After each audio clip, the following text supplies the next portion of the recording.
All right, I guess we're going to talk about a lot of scandals today. This is actually very interesting. I was watching Anthony's custom about his opinion about premium DNA.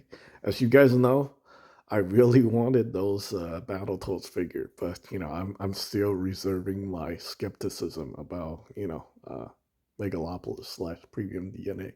It's actually owned by one particular person and his brother.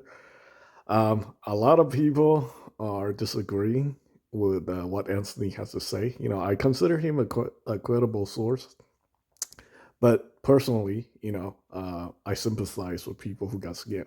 I talk about the whole Studio G situation. I talk about Dorkside and Toys Wonderland. All the stuff that I'm involved in. I'm involved in too many things.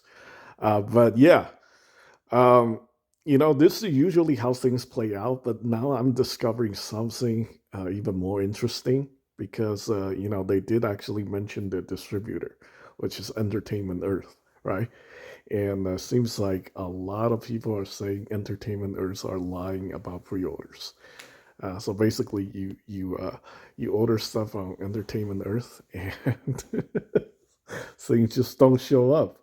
And you know what's really interesting? I know a lot of Facebook sellers who also use Entertainment Earth as their distributor and have also screwed over their customers.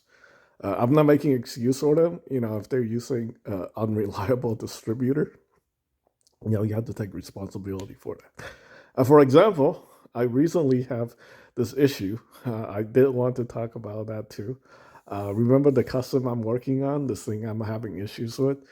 I did order the parts from the Chinese distributor, right? A lot of people have been asking me on Macari and eBay about what am I gonna do with that custom, right? So I ordered the parts from the Chinese distributor. I was able to get them, $50 cheaper than retail. And we're talking about everything. They promised me that they can source those parts from a Chinese factory that makes them, even though it technically belong to another brand. I don't know how they do it, but they said they have connections. I paid them the money up front already. They gave me a tracking number from the Chinese shipping company, and it's not been updated since December 9th or 11th or something like that. I haven't gotten any details. I'm under the assumption that the stuff hasn't shipped yet at all. I have actually dealt with this distributor in the past, and they were, somewhat reliable. But at this point in time, I don't trust anybody, especially distributors. I feel like a lot of people are getting into insolvency issues with money, and they're just taking, robbing, who's robbing Paul, robbing Peter to pay Paul, or something like that situation. So yeah, it's getting really, really, really, really sketchy these days with these distributors. And but anyway, just looking on uh, YouTube, doing a simple search, and people are not happy with Entertainment Earth, either from getting stuff that's not mint, or just people saying a lot of bad things. And this is a very common theme when it comes to this company, because basically every Facebook sellers I knew that technically scam people over pre-orders use Entertainment Earth as a distributor. And the fact that Megalopolis was sued by Entertainment Earth about you know over $400,000 for stuff that they didn't pay for.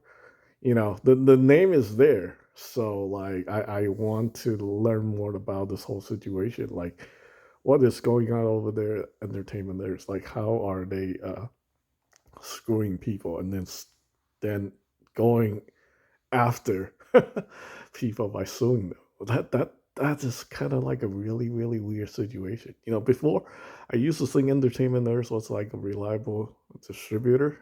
I personally never used them before, but my friend Rob had a bad experience when we were starting the action figure warehouse business in 2020. Uh, he told me.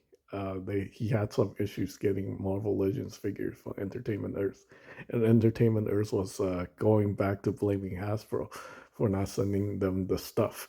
So it's like, the finger just keep getting pointed at someone else, and ultimately it was Hasbro's fault. Everything's Hasbro's fault. I believe that too. It could be Hasbro purposely trying to screw over everybody in favor of the big box stores and stuff like that. But things are getting really interesting here. So yeah, the whole thing with Megalopolis and Premium DNA. Again, I'm a little bit biased. Hasn't really changed my entire opinion about the whole situation after hearing what Anthony had to say. Just keep in mind, like a lot of people who are involved in this kind of business are involved in like massive amount of fraud because they know how to make the product, but they don't know how to run a business. So just because they make good products doesn't mean they have like good ethics when it comes to business. Just give you guys a prime example. The co-founder of Mattel, Ruth Handler. She's the one who created Barbie. She was the president of Mattel, basically the CEO, right? She was indicted for fraud, yes, by the federal government. The SEC charged her with a $57,000 fine, I think back in 1973. That amount equals to like 260,000 US dollars in 2023 and up to 200 hours of community service. Yeah, so she was, by law, charged as a fraudster. She did like uh, a lot of financial fraud when it comes to like tax statements and stuff like that. She even forged customer signatures on orders and stuff like that. So to me, that just because you make a good product doesn't make you like automatically uh, you know vindicates you as a stand-up person. A lot of people who are very talented have a lot of skeletons in the closets too. So it's like it's two completely different things. Just because you're good at one thing doesn't mean like you're good at everything else. I mean, look at Steph Curry. I mean, he's a phenomenal basketball player, but he was promoting FTX, and he screwed me, my family members, and my friend out of like literally millions of dollars at this point with the whole FTX situation, right?